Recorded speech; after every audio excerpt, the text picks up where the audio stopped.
La cámara, ahí estamos, Dios le bendiga. Qué bueno poder estar una vez más con usted. Israel o Palestina, el conflicto.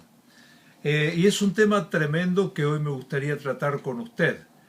¿Cómo se llama la tierra? ¿Se llama la tierra de Israel, la tierra de Palestina? ¿Cuál fue el origen del nombre? ¿En qué época se llamó de una forma o de otra?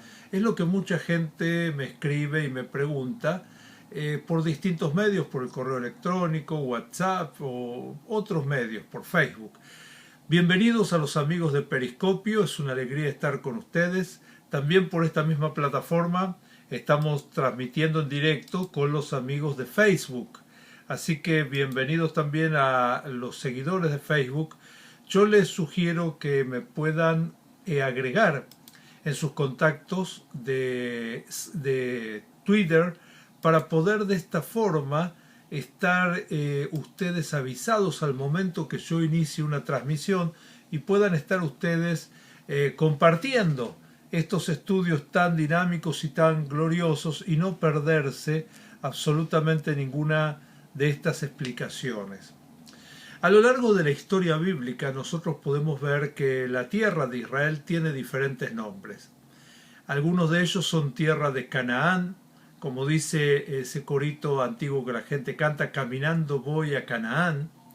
Está el nombre de la tierra de Israel, Judá. Judá es el nombre después del exilio, del primer exilio de la tribu del norte, ya se empezó a llamar Judá. La tierra de Israel, la Sión y un montón de nombres que identificaba a esa porción de Medio Oriente con un legado que el Señor había hecho en la Biblia a Abraham y a su descendencia. Y esto es muy importante porque Abraham, que es llamado de la tierra de Ur, de los caldeos, a la tierra de Israel, él recibe la promesa que para él y para su descendencia sería heredada esa tierra.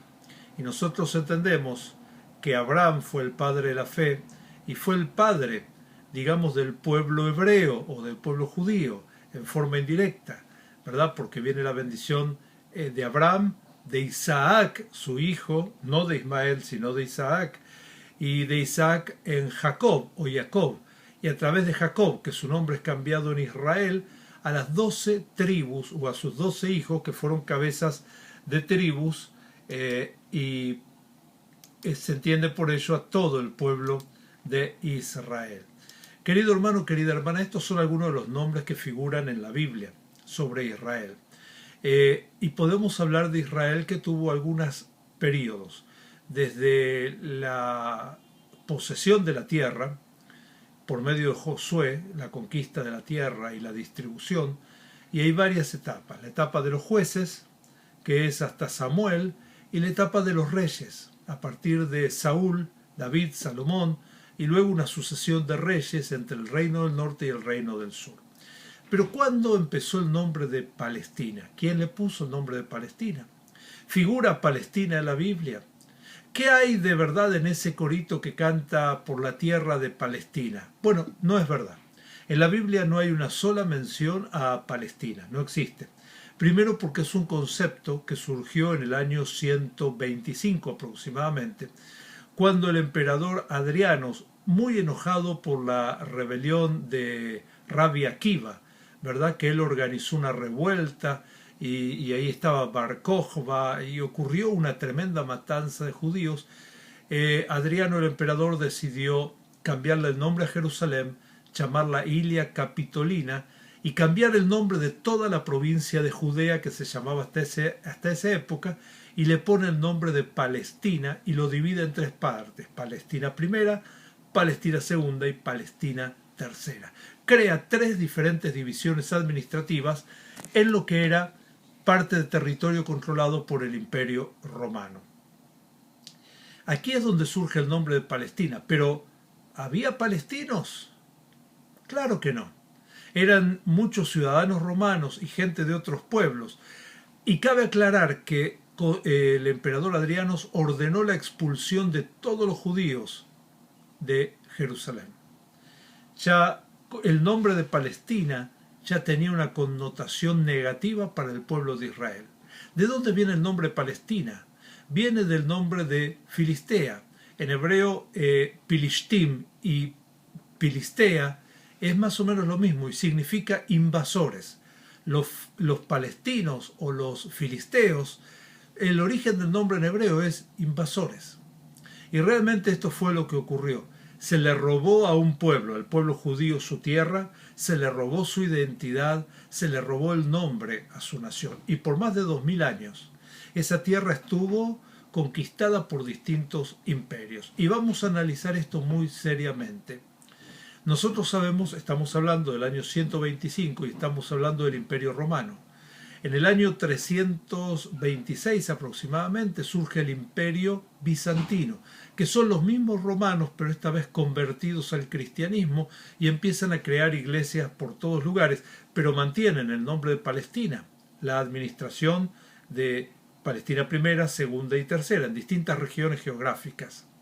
Luego vienen los árabes. En el 600 los árabes conquistan Jerusalén y empiezan a cambiar todo, cambian los nombres, pero mantienen el nombre de Palestina Prima, Palestina Seconda y Palestina Tertia. Durante muchísimos años, casi 400 años, gobiernan los árabes en todo Medio Oriente, hasta que en el año 1096 se organiza la primera cruzada. Esta cruzada es organizada por la Iglesia Católica para reconquistar los lugares santos que estaban en Jerusalén. Cabe rescatar que en esta época un gobernante un poco alterado mandó a destruir la iglesia del Santo Sepulcro y distintos lugares bíblicos. Y como resultado de esto se organizan las cruzadas, en las cuales los cruzados vuelven a conquistar la tierra bíblica de Israel y surge el reinado o el reino de Jerusalén. Estamos hablando del año 1099 aproximadamente, 1100. Durante 300 años aproximadamente hay luchas entre los cruzados y los musulmanes, y ellos combaten y pierden, ganan territorios y se van alternando en distintas victorias y derrotas el protagonismo en Medio Oriente. Pero en el año 1516 entran en escena los turcos. Los turcos no son árabes. Si bien los turcos son islámicos o musulmanes, no forman parte del pueblo árabe. Tienen diferente cultura, diferente ropa, diferentes arquitectura. Y durante 500 años casi gobiernan en Israel. No estamos hablando de palestinos. Los dueños ahora de la tierra de Israel, administrativamente, militarmente, son los turcos o el Imperio Otomano. Luego del Imperio Otomano entran en escena los ingleses. Terminada la Primera Guerra Mundial, en 1917, los ingleses por medio del sur, por Egipto, ingresan a la tierra de Israel y conquistan todo el territorio y los turcos huyen, dejando todo lo que nosotros conocemos hoy como Israel en manos de los ingleses. Y de esta forma sale el mandato británico para Palestina. Los dueños absolutos de la tierra son los ingleses. Pero en este momento, palestinos entran en escena. ¿Quiénes son palestinos? Son árabes que en 1850 Ibrahim Peja, un gobernador egipcio, permitió que habitantes del desierto de Sinaí, árabes, entren a vivir a Israel para trabajar la tierra. Ellos son los primeros palestinos de los cuales tenemos memoria. Luego, los ingleses deciden que la tierra que ellos conquistaron la van a dejar ahí para dos pueblos, para el pueblo árabe y para el pueblo hebreo. Y acá ocurren un montón de situaciones proféticas. La declaración de Balfour, empiezan a ocurrir un montón de cosas y ocurre que en noviembre de 1947 los ingleses deciden llevar esta idea a las Naciones Unidas y las Naciones Unidas organizan una votación donde por amplia mayoría se decide repartir la tierra para estos dos nuevos estados, un estado árabe y un estado judío. Ben Gurión, el líder del incipiente estado judío, acepta esta propuesta, aunque no era conveniente, pero él sabía que era mejor que nada. Los ingleses abandonan Israel el 13 de mayo de 1948 y Ben Gurión se da cuenta que está con la necesidad de declarar la independencia. El 14 de mayo de 1948 se declara la independencia de Israel y al otro día todas las naciones árabes le declaran la guerra a Israel. ¿Qué pasó con los árabes que vivían en Israel? Sus mismos hermanos les dijeron: salgan de esta tierra, que cuando acabemos con los judíos y los echemos al mar, ustedes volverán. No contaron con que Israel ganaría la guerra. Y esos árabes que no pudieron regresar son los conocidos como refugiados palestinos o refugiados árabes, que sus propios vecinos, como Jordania, Siria, Arabia Saudita, aún Egipto, podrían darles su lugar, países ricos con petróleo, sin embargo los tienen en campamentos de refugiados en condiciones miserables. ¿Por qué? Porque hay un poder político para lucrar con esto. Estamos viendo a lo largo de la historia quiénes fueron los protagonistas en Medio Oriente, pero a partir de 1948 se cumple una de las mejores y más gloriosas profecías bíblicas. El que esparció Israel lo volvió a reunir. Y se cumple lo que el Señor dijo por medio de Isaías. ¿Parirá la tierra una nación en un día? Sí, la nación de Israel. Y a partir del surgimiento de Israel ocurrieron varias situaciones. Israel se encontraba sin su capital porque Jerusalén estaba bajo el control de las legiones jordanas. Gran parte de los territorios que nosotros conocemos hoy como bíblicos estaban bajo el control de Jordania. Fíjese que hasta ahora no existen palestinos, sino que existen árabes, existen judíos, y ahora podemos encontrar un nuevo elemento que son los jordanos. En 1967 se declara la guerra de los 6 días e Israel conquista todos estos territorios. Conquista Jerusalén. Jerusalén vuelve a ser la capital única e indivisible de Israel, gracias a Dios. Y esta será la capital donde reinará el Señor cuando venga, con su gloria, a pisar el monte de los olivos. Él vendrá a Jerusalén. Por eso es la lucha en Jerusalén. El diablo no quiere que esto ocurra. Y permítame decirle que aquí, en 1967, es donde surge el concepto de palestinos. No existían los palestinos, estaban los jordanos o los árabes que trabajaban y vivían en Israel. Pero a partir de este momento que Israel captura los territorios de la Transjordania, esta gente se empieza a denominar palestinos. Permítame decirle que no hay una historia palestina, no hay un himno palestino, no hay monedas palestinas, no hay una cultura palestina, pero sí hay una milenaria cultura hebrea o judía. Excavaciones arqueológicas demuestran cada vez que Israel, el pueblo de Israel, poseía la tierra actual de Israel desde hace miles de años. Excavaciones arqueológicas, descubrimientos, tablillas escritas en hebreo demuestran que la presencia del pueblo de Israel estaba garantizada hace miles de años en las tierras bíblicas. ¿Cuáles son los orígenes del conflicto palestino-israelí? Antes que nada, muchos podrán creer que es un conflicto político o económico, pero no es así, porque no hay una economía para disputarse en la región. Hasta antes de 1948 nadie quería la tierra de Israel. Era un páramo desierto, inhóspito, desolado, no tenía nada. Pero cuando el pueblo judío volvió a su tierra, esto se transformó en un lugar maravilloso. El desierto se convirtió en un bosque fértil. La antigüedad se convirtió en un desarrollo tecnológico innovador que hoy en día Israel es primero en el desarrollo tecnológico, científico y la mayor nación de crear startups, es decir, empresas que desarrollan tecnología.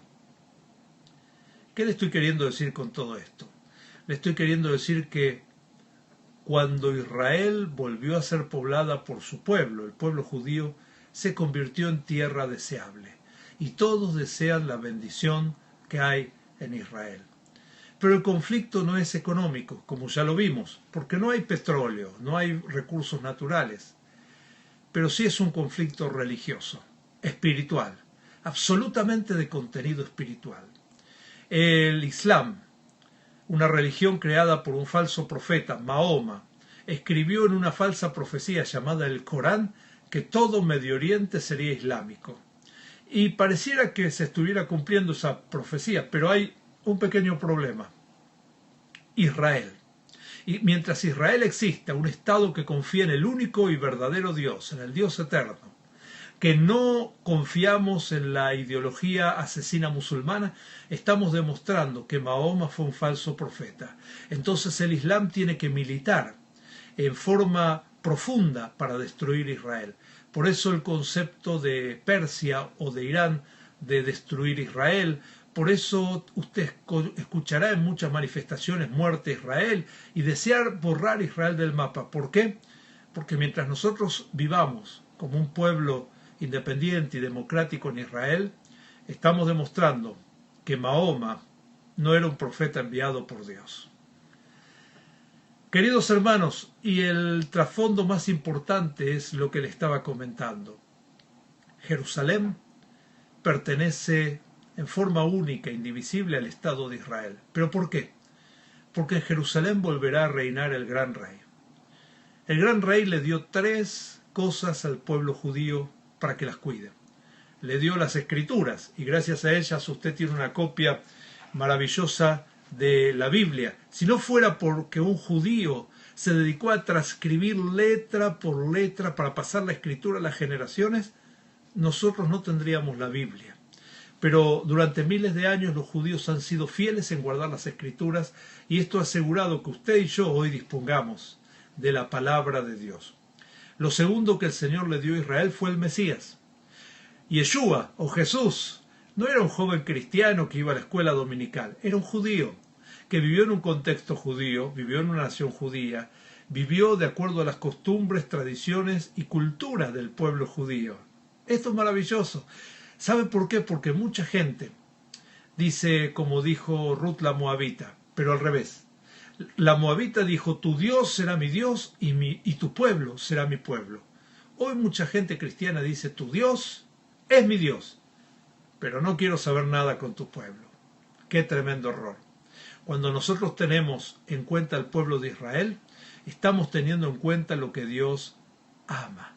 Por eso, querido hermano, querida hermana, 2 cosas nos dio hasta ahora el Señor al pueblo judío, una la tierra de Israel, una la Biblia y otra el Mesías, y la tercera cosa que nos dio fue una tierra. Cuidar una tierra, ¿para qué? Para presentarla al rey para cuando él venga a reinar. Por eso es este conflicto en Jerusalén. El diablo, Satanás, piensa que si logra arrebatar Jerusalén del control del pueblo judío o del pueblo de Israel, el Mesías no volverá a Jerusalén. Y ya se encargó de hacer varias cosas al respecto. Por ejemplo, Suleimán el Magnífico, un gran emperador del Imperio Turco, se encargó de cerrar la puerta dorada para que el Mesías no pueda entrar por ella. Luego, a lo largo de los años, frente a la puerta dorada, distintos gobiernos musulmanes pusieron un cementerio. ¿Por qué? Porque saben que ningún judío se contamina pasando por un cementerio. Fue como un campo minado para evitar que el Mesías entre por ahí. Y lo que yo llamo intentos de abortos proféticos, como cuando el enemigo intentó convencer a José que denunciara a María que estaba embarazada, era para que la apedreen y en ese acto muera el fruto de su vientre. No se concrete la profecía de que un Salvador nacería. El otro intento de aborto profético fue cuando Satanás tienta al Señor y le dice, arrójate desde lo alto del templo. Lo estaba impulsando a suicidarse. O le dice también, mira, póstrate ante mí y adórame y te daré todos los reinos de este mundo. Estaba intentando sabotear el cumplimiento profético de lo que tenía que acontecer. De esta misma forma, el enemigo está intentando robar Jerusalén, robar la tierra de Israel para que el Señor no tenga para qué venir. Esta es parte del principio del conflicto entre Israel y Palestina. Espero que haya podido aprender algo. Me gustaría que me bendiga con sus comentarios, que ponga aquí abajo, escriba allí lo que le parece este video, y estamos en contacto. Le deseo tremendas bendiciones de parte del Señor, que usted pueda tener amplias bendiciones y que pueda conocer más de la Escritura para conocer más del Creador. Que el Señor te bendiga y Shalom.